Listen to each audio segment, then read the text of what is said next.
경선에서 홍준표 후보가 좀 더 20대한테 인기가 많았는데 그 이유를 혹시 어떻게 보시나요? 크게 세 가지만 말씀해 주세요. 그 말씀하실 때 보면 굉장히 귀여운 데가 있어요. 이렇게 서결이 형께서도 학창 시절에 이제 학교 식당 밥을 되게 많이 드셔보셨을 건데 가장 기억나는 메뉴 혹시 있으시다면은 어떤 메뉴?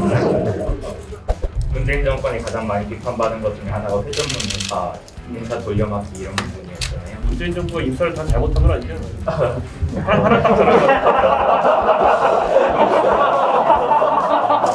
국무총리에 대한 뭐 인사 철학이라든지 아니면 뭐 지금 혹시 생각하고 계신 인물이 이전 대통령 중에서 가장 높게 평가하시는 분은 어떤 분인지.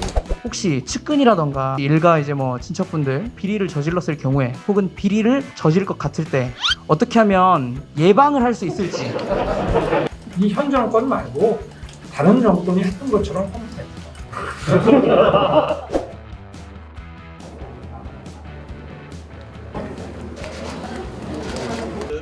우리 국민의힘이 제가 당대표 된 이후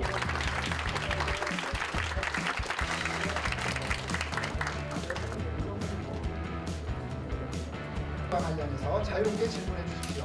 질문 있으신 분께 경선에서 홍준표 후보가 좀 더 20대한테 인기가 많았는데 그 이유를 혹시 어떻게 보시나요? 크게 세 가지만 말씀해 주세요.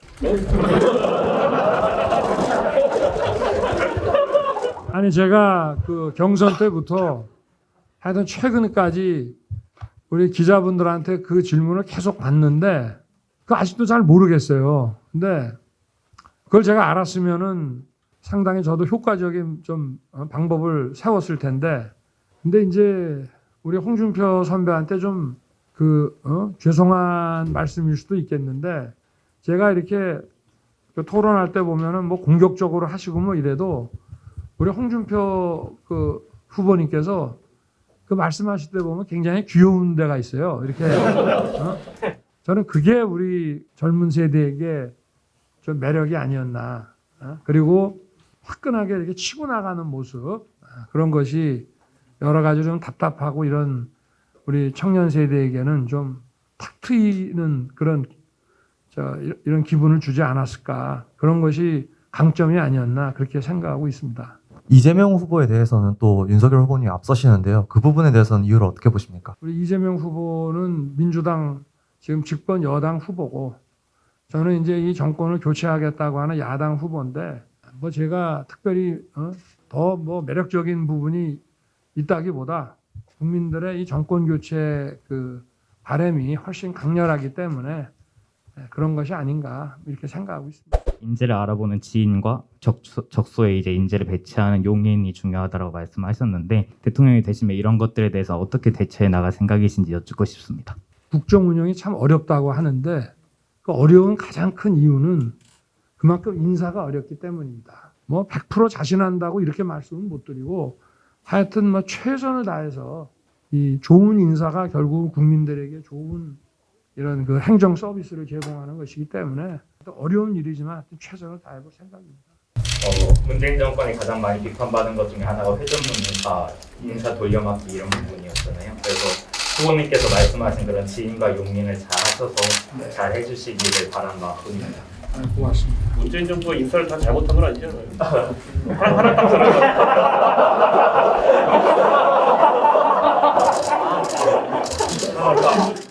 국무총리에 대한 뭐 인사 철학이라든지 아니면 뭐 지금 혹시 생각하고 계신 인물이 있는지 막 요즘 맞습니다. 국무총리는 어떤 특정 분야 전문성보다 이 정부를 정말 믿을 수 있게 그 보여주는 그 얼굴에 해당하고 대통령 당선자의 이 부족한 점을 보완할 수 있는 그런 사람들을 후보군에 넣어서 이제 총리를 이제 모시는 건데 98년도에 김대중 정부가 출범할 때 총리 인준을 여서야되어 가지고 2월에 출범했는데 한 5, 6개월 걸렸을 겁니다 아마. 그런데 그게 결국은 야당한테도 굉장히 그 안 좋은 그 결과를 초래했습니다.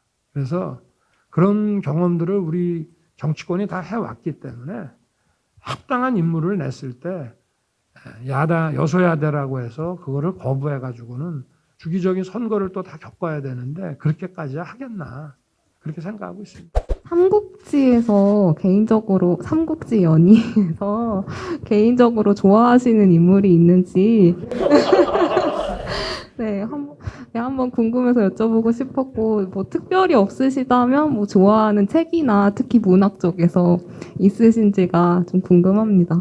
삼국지 얘기가 나오면 또 뭐 자꾸 정치 얘기가 나와가지고 글쎄 뭐 대학에 이렇게 오니까 여러 차례 봤던 영화와 그 책이 생각이 하나 지금 말씀하시니까 나는데 러시아 혁명 그 직후의 그 역사와 삶이 들어간 닥터 지바고가 생각이 납니다. 네, 그 책도 여러 번 보고 영화도 그때는 뭐 영화 극장에 가서 볼 수밖에 없는데 몇 년에 한 번씩 들어올 때마다 계속 봤던 기억이 나고요. 이게 답이 적절한지 모르겠네. 이게 삼국지를 답하세요로 인터넷 커뮤니티가 네. 유명하는 거예요. 네. 저는 하여튼 뭐 삼국지의 인물에 대해서는 제가 누구 특별히 좋아한다고 말씀드리기 좀 그런데. 공직 생활을 하실 때 사람에 충성하지 않는다라는 말을 하셔서 유명해지신 적이 있는데 이러한 신조를 정치 인생에서도 가져가실 것인지 지금도 이 신조를 여전히 생각하고 계신지 궁금합니다. 사람에 충성하지 않는다는 게 뭐 이렇게 거창한 말은 아니고요.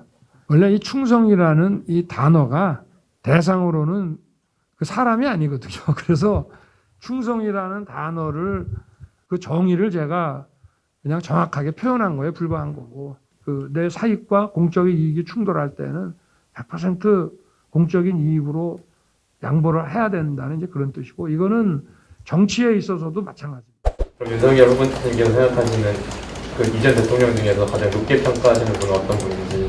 한 분만 얘기 안 하고 여러분을 좀 얘기하면은 이런 4.19라든가 이런 민주혁명에 의해서 물러나시긴 했지만 그래도 정부 수립을 해서 이 자유민주주의라고 하는 이 헌법 이 가치를 세우고 한 이승만 대통령 또 경제를 일으켜서 우리 민주화의 토대를 만들어 놓은 또 우리 박정희 대통령 민주화를 위해서 헌신한 김영삼, 김대중 대통령 이런 분들이 그리고 이제 그 이후 대통령은 조금 더 시간이 지나서 평가가 이루어져야 되지 않겠나.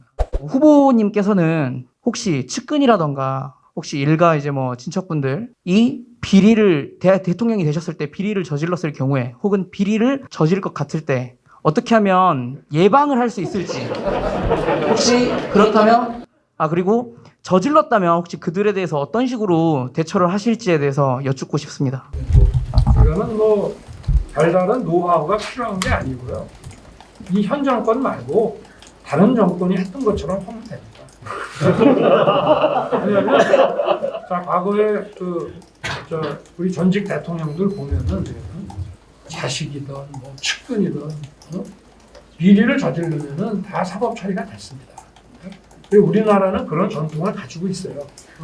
적어도 민주화가 되고 난 이후에는 과거의 군사 정권 시절에조차도 이게 어떤 비리가 그야말로 드러나면 일부러 막 찾는 것까지는 못하도록 언론을 통해서 이게 드러나면 국민들 민심이 무서워서라도 그거를 그냥 넘어가기가 어렵습니다. 그리고 특히 이제 우리 민주화가 된 이후에는 다 했어요.